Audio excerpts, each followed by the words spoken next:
Opposition calls, meanwhile, are mounting for the ruling party to be removed come the next general elections in 2024.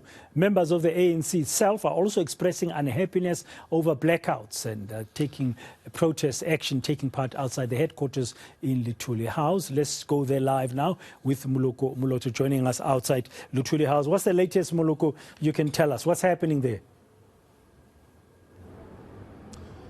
Well, Braden, earlier we were talking to young members of the ANC Youth League who were demonstrating outside the party's headquarters in Johannesburg, Luthuli House. Essentially, they are calling for the ANC National Executive Committee to make sure that it stops load shedding. One, they want the CEO of Eskom, Andre de Ruyter, fired, as well as the board. They want it dissolved, but they also go to an extent of saying that the ANC must make sure that it fires Public Enterprises Minister Pravin Gordhan. They are complaining about the fact that as young people they are unable to study. You know, they just find it difficult to live without electricity. I guess that would be the complaint of many South Africans. But of course, Braden, as you know, these are young people who have canvassed for the African National Congress during the elections, and they are saying it is very difficult for them as members of the ANC Youth League, and that it will also be difficult when they will have to convince the public to continue voting for the African National Congress come the next elections. But they are gone now, Braden, those that we were speaking to, those who were protesting over load shedding.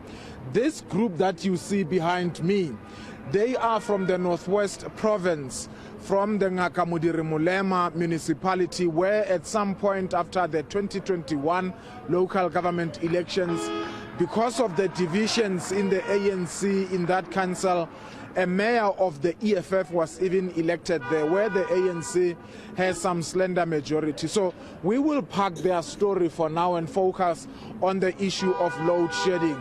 So as I said, those who were protesting about load shedding, they said they were unable to hand over their memorandum simply because you would be aware that the NEC meeting is underway and it's been taking place virtually. So there has not been anyone who came down to take the memorandum of grievances from those who were protesting over load shedding, Braden.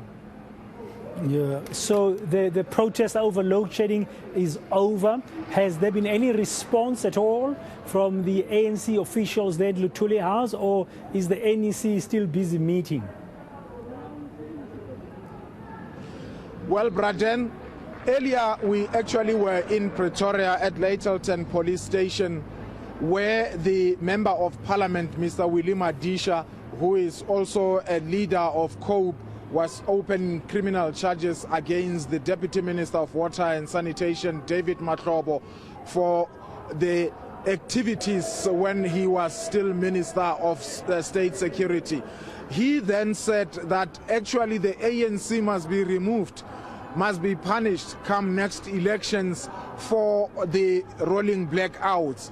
And yesterday you might have heard the president of the IFP, Mr. Hlabisa, who is saying come to 2024, the voters of South Africa must remove the ANC. So it was only fair that we traveled from Pretoria to Luthuli House to give the African National Congress a right of reply, just to hear how they respond to this, more especially, Braden, because they have been locked in this NEC meeting discussing, among other things, the issue of load shedding and how they are going to resolve it. So where we are now, we haven't had anything from the ANC. We also haven't had anything regarding what their deliberations behind closed doors were. However, we've been in touch with the spokesperson, Mpule Mabe, saying that, look, we will speak to you once this meeting comes to an end. And I guess if that doesn't happen today, we are hoping that the ANC will call a media briefing, considering the enormity, Braden, of this load shedding. You would also recall that the president, in his weekly newsletter, I was just going through it, he was talking more about the situation in the Eastern Cape where 21 young people died. He did not say anything about load shedding. So we would assume that at some point the ANC and the president will have to address this particular issue of blackouts, Braden. Thank you very much, Moloko Moloto, outside Luthuli House in Johannesburg. Now.